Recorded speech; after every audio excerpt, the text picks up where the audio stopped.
নমস্কার, স্বপ্নাবিক নিউজ নেটওয়ার্কে স্বাগত। তৃণমূলের দুই গোষ্ঠীর সংঘর্ষে রণক্ষেত্র চেহারা নিল বড়নগর পৌরসভার 14 নম্বর ওয়ার্ড জ্যোতিনগর এলাকা। আক্রান্ত হন মহিলারাও।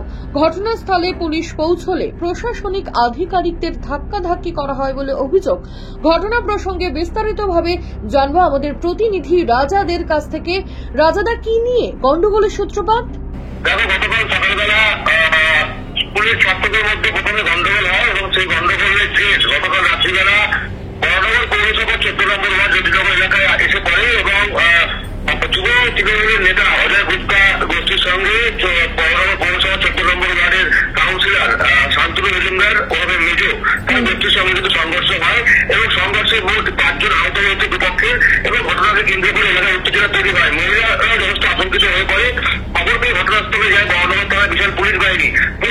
পুলিশকে ধাক্কাধাক্কি করা হয়, পুলিশকে নিয়ে কোনো বিক্ষোভ দেখানো হয় এবং তারপরে কিন্তু পুলিশ পরিস্থিতি নিয়ন্ত্রণে নিয়েছে এবং এই যে দুপক্ষের মধ্যে যে গন্ডগোল হয় সেই গন্ডগোলে কিন্তু কেউ কোনো রকম ভাবে কোনো মুখ খুলতে চাননি। কিন্তু এই যে ঘটনা, অর্থাৎ এই যে জ্যোতিনগর এলাকার 14 নম্বর ওয়ার্ড, এই এলাকাতে এই ধরনের গোষ্ঠী সংঘর্ষ ঘটলো, এই নিয়ে কিন্তু যথেষ্ট চিন্তিত তৃণমূল নেতৃত্ব এবং তৃণমূল নেতৃত্ব তরফ কিন্তু এখনো পর্যন্ত এই বিষয়ে কোনো রকম কোনো প্রতিক্রিয়া করা হয়নি। গোটা ঘটনার তদন্ত শুরু করেছে বড়নগর থানা পুলিশ।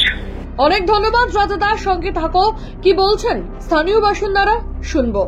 ঘটনা হচ্ছে এই বাড়ির বাচ্চা একটা সেকেন্ড মডেলে পড়ে আর ওদের স্কুলে দুটো বাচ্চার মধ্যে ঝামেলা হয়েছে।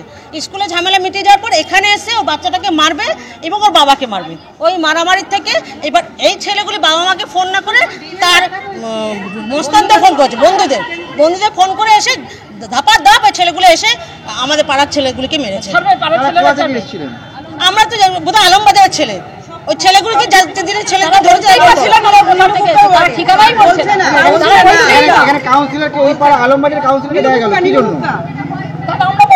আমরা কি করে বলবো বলুন?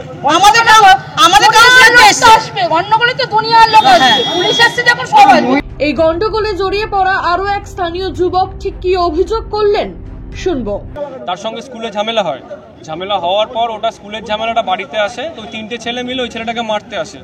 আমরা ওখান থেকে পাস করছিলাম, আমরা ঝামেলা দাঁড়াই, আমরা ছাড়িয়ে দিই। হঠাৎ করে ওই 3টে ছেলে ফোন করে আরও দুজনকে ডাকে। সেই দুজন এসে আমাদের উপর প্রথমে চড়া হয়, আমাদেরকে মারে, একজন মহিলার হাতের উপর মারে, আর একজন মহিলাকে ধাক্কা মেরে ফেলে দেয়। তারপর ওদেরকে বারণ করা সত্ত্বেও আরও বাইরে থেকে বহিরাগত, মানে তারা কেউ ওয়ার্ডের ছেলে নয়, সবাইকে বাইরে থেকে নিয়ে এসে পাড়ার ছেলেদের উপর চড়াও হয়, তারপর সবাইকে মারধর করে। আর আমাদের এটা হচ্ছে আমাদের রবীন্দ্রনগর, ওরা মূলত আলমবাজারে থাকে, মানে রাস্তার ওই পারে থাকে, এদিককার ছেলে কেউ নয়। এবং তার সঙ্গে মারের থেকেও বড় কথা হচ্ছে অজস্র নোংরা ভাষায় হিন্দিতে গালাগালি দিচ্ছিল, মা বাবা তুলে গালাগালি করেছিল, উল্টো পাল্টো কথা বলে। তো তারপর যাই হোক মিটে যায় সবকিছু, তারপর এখন আর কোনো ইয়ে নেই। এখন না, আমরা দেখিনি সেটা।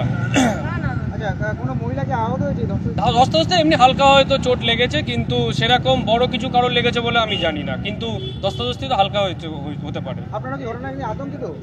আতঙ্কিত বলতে দেখুন, আমরা তো এখানে থাকি, তো এসে যদি বাইরে থেকে কেউ মারে তো এটা স্বাভাবিক ব্যাপার, কিন্তু পরে ওটা মিটে যায় আর কি। উল্লেখ্য, স্কুলে দুই ছাত্রের মধ্যে বচসাকে কেন্দ্র করে এই গন্ডগোলের সূত্রপাত। তবে তা যে রাজনৈতিকভাবে গোষ্ঠী কোন্দলের পর্যায়ে পৌঁছে যাবে ভাবতে পারেনি কেউ। ছাত্রের মধ্যে বচসাকে কেন্দ্র করে বড়নগর বিধানসভার যুব তৃণমূল নেতা অজয় গুপ্তার গোষ্ঠীর সঙ্গে সংঘর্ষে জড়িয়ে পড়ে 14 নম্বর ওয়ার্ডের কাউন্সিলর শান্তনু মজুমদার ওরফে মেজর গোষ্ঠী। উত্তপ্ত হয়ে ওঠে গোটা এলাকা। খবর পেয়ে ঘটনাস্থলে যায় বড়নগর থানার বিশাল পুলিশ বাহিনী। উভয় পক্ষের 5 জন আহত হয়েছে বলে খবর। রাজাদের স্বপ্নাবিক নিউজ বড়নগর। সমস্ত খবরের আপডেট পেতে লাইক করে সাবস্ক্রাইব করুন স্বপ্নাবিক নিউজ। সেই সঙ্গে বেল বাটন প্রেস করতে ভুলবেন না। আপনাদের একটা সাবস্ক্রিপশন আমাদের জন্য অত্যন্ত মূল্যবান। একই সঙ্গে ফলো করুন আমাদের হোয়াটসঅ্যাপ চ্যানেলটিও। জয় হিন্দ।